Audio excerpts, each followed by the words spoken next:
speaking of Notre Dame, the Fighting Irish are in the top 10 of the latest college football playoff committee rankings. We got the first taste of it yesterday.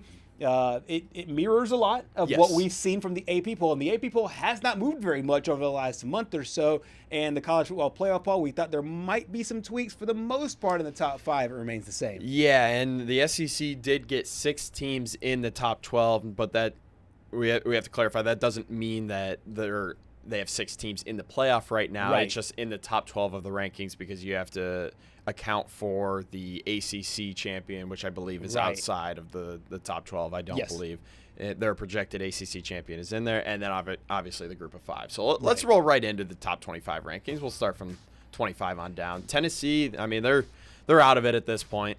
But at number 24, I feel like Pittsburgh and Washington are the 2 teams, in my opinion. Well, actually, Pittsburgh, Washington, and Michigan are 3 teams that honestly could sneakily move their way up and make the playoff. We were talking about it yesterday. Pittsburgh still got Notre Dame. That's right. They still have Miami, and they still have Georgia Tech on their schedule. If they win all 3, I feel like you got to make the argument. You got to put them in. You're exactly right. And Michigan, they still have Northwestern, Maryland, and Ohio State. So I think you're spot on. I think that if Michigan runs the table and if Pitt runs the table, their resume will be good enough to be able to get themselves in. And you were right about the ACC, the projected ACC champions, Virginia. Yeah. They're in the top 15 there as well. But no, you're right. There are a few teams, like, for example, you said it on the onset, Tennessee is stuck. They're out. I mean, 25 might be the best ranking they get, barring some chaos above them, but they're out of the playoff. But the other teams that we just mentioned right there, outside of Missouri, because I think they're out as well. I think so too. They all do have basically an engine tank behind them that they can rock it up a little bit. Yeah, and I seriously think we'll get into. We were just talking about Notre Dame. Pittsburgh can play spoiler for Notre Dame then jumpstart their own hopes to the college football playoff. But we'll move right along here. Iowa, who the Hawkeyes were not ranked in the AP poll. That's right. They're 20th. Here in the College Football Committee ranking. Yeah, this was another one where I know the people that were on the set there when the polls were released, and a lot of college football fans in general, were waiting to see the differences and the similarities between the first committee rankings poll and the AP poll. Because the AP poll, keep in mind, it starts in the preseason, and then it kind of goes materializes throughout the year. So we were wondering how much differences there will be. This was probably the biggest difference, that Iowa is a top 20 football team and essentially number 26 in the AP poll because they're not ranked, but just sitting right outside of it, giving the Hawkeyes a lot of credit. And the Hawkeyes obviously still have some big games left on their schedule there as well. So I was actually, really surprised by that. USC there as well. How about the Miami Hurricanes? A couple of losses. They're gone. In my opinion, I think 18 is generous. Oh, me too. 18 is very generous. Me too. Considering their 2 losses, I know they're sandwiched in there with the teams with a bunch of 2 losses, but they're right there in that mix. And one of the biggest surprises to me was Georgia Tech. How far they have fallen, considering they're a 1-loss team. Yeah, I just think the NC State loss, at this point, you got to win the ACC to make it in if you're Georgia Tech. Right. I mean, you had it right in front of you, but then you lose to NC State. And I know NC State does have a win over Louisville this year already. Right. But the thing is, you just cannot lose. I think NC State's 5-3 or 3-5. Yes, I can't remember. they're 3-5 right now. 3-5. Their one win in the conference is Georgia Tech. You cannot justify that. Or sorry, the Louisville loss came to Virginia. Correct. You can't justify making the college football playoff if you're going to lose to 3-5 NC State when there's just so many other teams in the mix. Oh, sorry, correction. North Carolina's 3-5. They are NC State is now 5-4. Gotcha. That was their 5th win on Saturday. That was their 5th win and 2nd win there in the ACC. But still, you can't have that on your resume. And the committee punished them accordingly. There you see the other teams that are in the upper echelon of the ACC in the top 15. Louisville and the projected ACC winner, Virginia, is 14. So that lets you know what the committee thinks of the ACC. 1-loss Georgia Tech outside of the top 15. Your projected champion, Virginia, at number 14. Louisville there at number 15. So not a lot of love there for the ACC, or, in my opinion, accurately punishing those football teams. Meanwhile, Utah coming in at number 13, Oklahoma 12. And you and I, we were watching this, and as more ACC teams crept up there, we were like, is Texas going to be a top 12 football team? And yet they are. Yeah, I feel like the committee is giving them credit for playing in the SEC. Yeah, the Florida loss was bad, but honestly, if you look at some of the other teams up there, you couldn't put Oklahoma over them because they beat Oklahoma. Right. They beat Oklahoma. Utah, you play in the Big 12. I'm sorry, Big 12 people.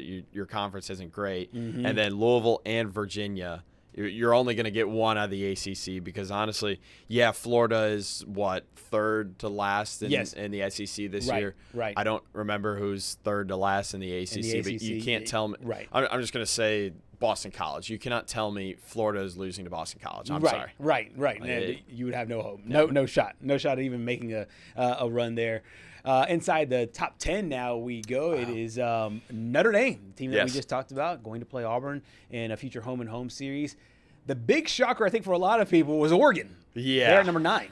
I don't know about this one. I mean, I can see it because if you do look at the resume, their best win is at Penn State, who was number 3 at the time. Obviously, we've seen how that has panned out. Yep. It went into overtime. It was the whiteout game, but their worst loss, their only loss, was at home to Indiana, 30-20.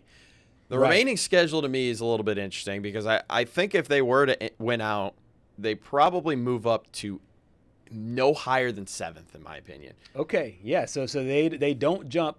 So of all the one-loss teams that are out there, you don't think they don't jump Alabama, they don't jump Georgia, and they don't jump Ole Miss and Texas Tech. The only considering who, I think we were talking about it, the BYU Texas Tech game is one of the most important games of the whole season. No question. Yeah, because Texas Tech will have 2 losses they were to lose. They'll jump the loser, and that's why I think maybe 8th. Right. So they'll jump the loser even if it's BYU and that's their first Whoever loss. wins that Big 12 game is winning out. Gotcha. Yeah. And then Ole Miss there, I feel like the top 6 is just going to stay the same. Ole Miss, Georgia, Alabama, Texas A&M, Indiana, and Ohio State. That is interesting. Let's go back to Oregon for just a second here because that one to me is really interesting as they move forward because this Oregon team to me, there's not a game that stands out in your mind. No. Literally only the game that does is the one they lost. Yeah. Because they haven't played anybody really. Yeah, and the biggest question coming into that game was, well, Indiana can't beat anybody. They could never beat anybody under Curt Cignetti. And then Curt Cignetti was like, here, go ahead and Google me. Now I actually can beat somebody. And now they just can't stop blowing out teams.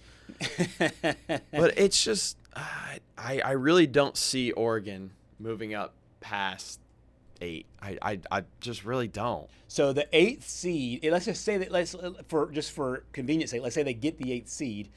The 8th seed will have to go on the road. Is that the final home? That's the final. They play the 9th seed. Yeah, the final home playoff spot. So in a perfect world, they'll still get a home playoff game. Right. They can still play for a home playoff game if that is their goal. To obviously they'll play the loser of the Big 12, the first Big 12 championship this weekend. Right. So basically, let's just say, which I believe is going to be Texas Tech. Yeah, so let's say Texas Tech wins that game, hands BYU their first loss of the season. So you're saying that... Oh, no, I'm saying Texas Tech's going to lose to BYU. Oh, okay, so Texas Tech will lose to BYU. Yeah. All right, so and BYU they'll host Texas Tech. Okay. That's just my take on it. I got you. Pretty cool. Pretty cool there. And we got a chance to hear from Kevin Elko talking about his time peaking as the Aggies right now in the top 3. Yeah, no, I don't think so. And somebody asked me that last week too, like in terms of the peaking part, like it's such a hard thing to gauge. You certainly don't go into the season when you look at, okay, we got to go to South Bend in week 3. We're going to identify week 9 as, when we want to peak. I think you're trying to push this growth mindset in your program that, we've got to come out of the blocks ready to go. No team is their best version in the start of the season. You want to really be a team that grows every single week and really understand that the best teams and the teams that are standing at the end get significantly better as the year goes on. And, and then hopefully get into this month of November where, everything's at stake and you understand the urgency of that better maybe than we did last year, and you continue to see that growth through the month of November, which then I think leads to people talking about, it looks like they're peaking, but I think it really kind of just step ladders all the way through the season if you do it the right way.